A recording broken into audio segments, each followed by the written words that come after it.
अगर आप bike spare part की दुकान को शुरू करना चाहते हैं तो आपको पता होना चाहिए कि 8 ऐसी चीज़ें हैं जो आपके बिजनेस को पूरी तरीके से डुबा सकती हैं। ये 8 चीज़ें अगर आपने सही तरीके से कर ली तभी आप अपने बिजनेस को सक्सेसफुली रन कर पाएंगे। तो इन 8 के 8 चीज़ों को अच्छे से अभी समझ लीजिए ताकि आगे जाकर आपको किसी भी प्रकार की कोई समस्या ना आए। हेलो एंड वेलकम फ्रेंड्स, मेरा नाम है अनूप सिंह और आप देख रहे हैं आपका अपना YouTube channel. So let's get started. Point number 1, सबसे पहली चीज तो आज के टाइम में बाइक स्पेयर पार्ट्स के बिजनेस में कंपटीशन बहुत ज्यादा हो गया है। जो भी पुरानी दुकानें हैं उन्होंने अपने मैकेनिक्स फिक्स कर रखे हैं, उनकी प्रॉपर मार्केट बनी हुई है, तो उनसे कॉम्पिटिट करना आज के टाइम में थोड़ा सा मुश्किल हो जाता है, जिसके लिए आपको अपना अलग से दिमाग चलाना पड़ेगा, ऐसा काम करना पड़ेगा, ऐसे पार्ट्स रखने पड़ेंगे, ऐसे कॉन्टेक्ट्स बनाने पड़ेंगे ताकि आप जो भी मार्केट में अभी लीडर बने बैठे हैं उनको कॉम्पिटिट कर पाएं, जिसके लिए आपको काफी ज्यादा समय देना पड़ेगा और मेहनत करनी पड़ेगी। पॉइंट नंबर 2, अब इसमें इन्वेस्टमेंट काफी ज्यादा होता है क्योंकि बाइक में 36 प्रकार के आइटम्स आते हैं।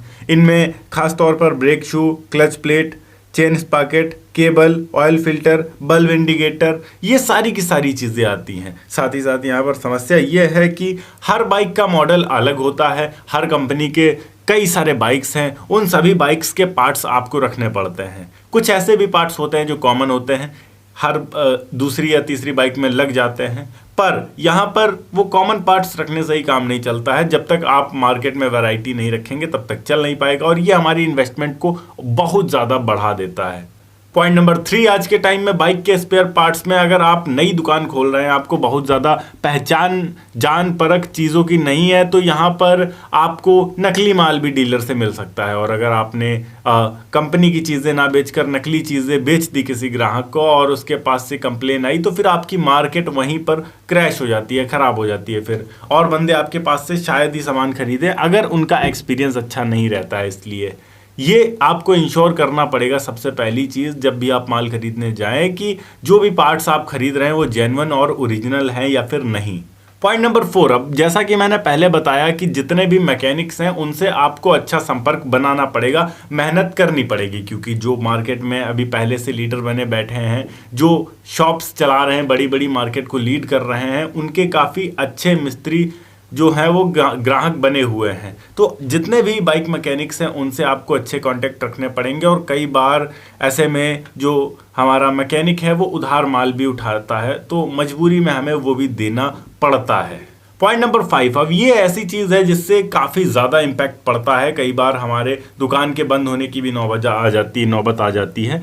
जब भी हम मैकेनिक्स से डील करते हैं, काम करते हैं उनके साथ में, वो हमारे पास कस्टमर्स तो रेगुलर लेकर आते हैं, पर कई कस्टमर्स ऐसे होते हैं जो उधार करवा लेते हैं और मैकेनिक्स अगर साथ में हैं तो उनके भरोसे आप उधार कर भी लेते हैं। कई बार वो पैसा 1 महीने, 2 महीने, 3 महीने या 4-5 महीने, 6 महीने तक भी लटका रह जाता है। तो यहाँ पैसे फंसाने वाली भी बहुत बड़ी समस्या हो जाती है आपकी, और अगर बहुत ज़्यादा उधार हो रहा है तो आपके दुकान को बंद करने की भी नौबत आ सकती है। हालांकि आप मैकेनिक अगर आपसे रेगुलर सामान ले रहा है तो धीरे धीरे आप वो पैसा रिकवर कर सकते हैं, पर मैकेनिक भी ये बोल सकता है कि मुझे कस्टमर की तरफ से ही पैसे नहीं मिले हैं अभी, तो मैं आपको कहाँ से दूं। तो इन सब चीज़ों में काफ़ी ज़्यादा पैसा फंसता है। पॉइंट नंबर 6, जैसा कि मैंने पहले आपको बताया कि एक बाइक में सैकड़ों पार्ट्स रखने होते हैं और सैकड़ों बाइक्स हैं तो मतलब थाउजेंड्स ऑफ पार्ट्स रखने पड़ेंगे, तो इसमें काफ़ी ज़्यादा कन्फ्यूज़न क्रिएट होती है। तो ये सारी कन्फ्यूज़न को आपको क्लियर करना होगा और ये सारी चीज़ें तभी आपको क्लियर हो सकती हैं जब आपने पहले इस फील्ड में काम किया हो, मतलब कम से कम 5 से 6 महीने बाइक की दुकान पर कहीं काम किया है, तभी आप इन सारी चीज़ों को समझ पाएंगे।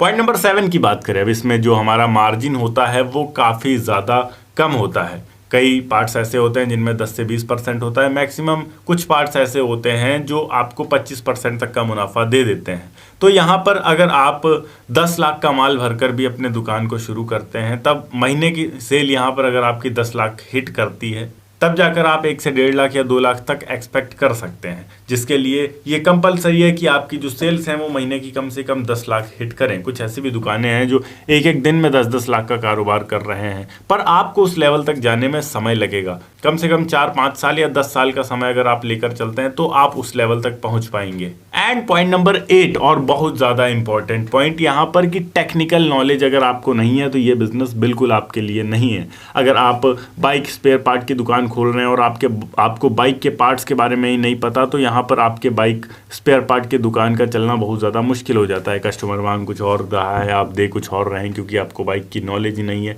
तो इसके लिए सबसे पहली चीज़ तो अगर आपको बाइक की अच्छी नॉलेज है, हर स्पेयर पार्ट को आप अच्छे से पहचानते हैं, तो फिर तो ठीक है। वरना जैसा कि मैंने पहले आपको बोला कि आप कम से कम 5 से 6 महीने कहीं जॉब करिए, तब जाकर आपको बाइक के स्पेयर पार्ट्स की अच्छी नॉलेज हो पाएगी और तभी आप कस्टमर से अच्छी डील भी कर पाएंगे।